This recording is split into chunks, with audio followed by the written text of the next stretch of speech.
नमस्कार। नमस्कार दोस्तों, एक बार एक राजा शिकार खेलने के लिए अपने साथियों के साथ जंगल में गया और वहां पर खेलते खेलते वो अपने साथियों से बिछड़ गया। बिछड़ने के बाद जब सांझ ढली तो वो ढूंढ नहीं पाया कि उसके साथी कहाँ पर हैं, लेकिन उसको एक कुटिया दिखाई दी। उस कुटिया का उसने दरवाज़ा खटखटाया तो एक व्यक्ति वहाँ से बाहर निकला। उसने बड़ी आवभगत करी इस राजा की और उसको स्वादिष्ट खाना, लेकिन सिंपल सा खाना उसने जो बनाया हुआ था अपने लिए, उसने उस राजा को खिलाया।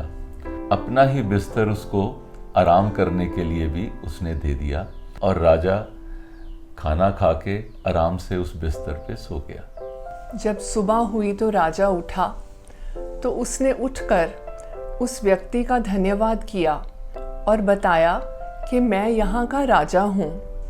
तुमने रात को मुझे बहुत अच्छा खाना खिलाया और अपना बिस्तर भी दिया सोने को। मुझे रात को बहुत अच्छी नींद आई। अब मैं चलता हूँ, लेकिन जाने से पहले मैं तुम्हें कुछ देना चाहता हूँ। मैं अपना आभार व्यक्त करना चाहता हूँ।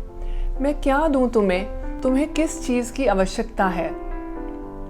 तो उस आदमी ने कहा कि अच्छा, आप यहाँ के राजा हैं, तो क्या आप मुझे कोई ऐसी जगह दे सकते हो जहाँ से मैं पेड़ काट कर लकड़ियाँ बेच सकूँ? क्योंकि मैं एक लकड़हारा हूँ। मैं रोज़ वन में लकड़ियाँ ढूंढता हूँ और फिर उनको काट कर बेचता हूँ।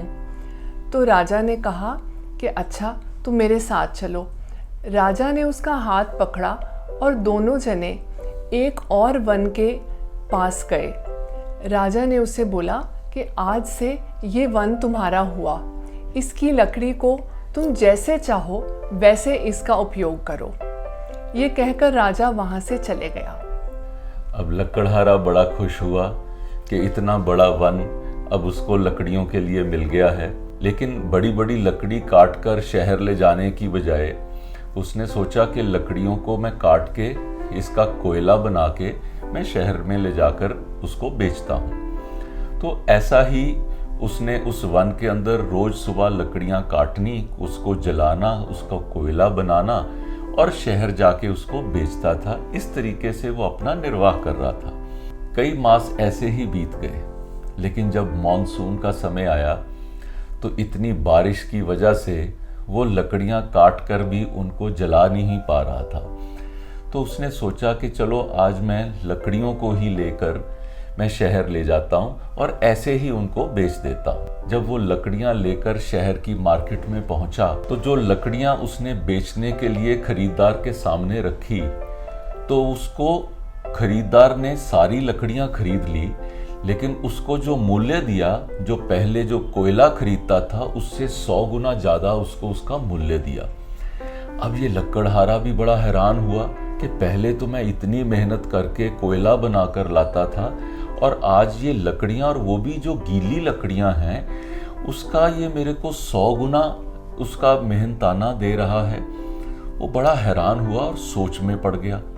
तो उसने खरीदार से पूछा, भाई इसका कारण क्या है? तो खरीदार ने कहा कि जो तुम लकड़ियाँ लाए हो ये तो सारी चंदन की लकड़ियाँ हैं।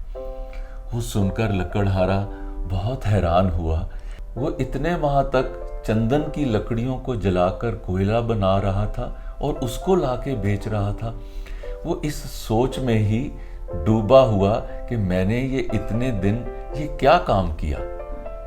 जब लकड़हारे को पता चला कि वो इतने समय तक चंदन की लकड़ियों को जला जलाकर कोयला बनाता रहा है, तो उसे बहुत दुख हुआ।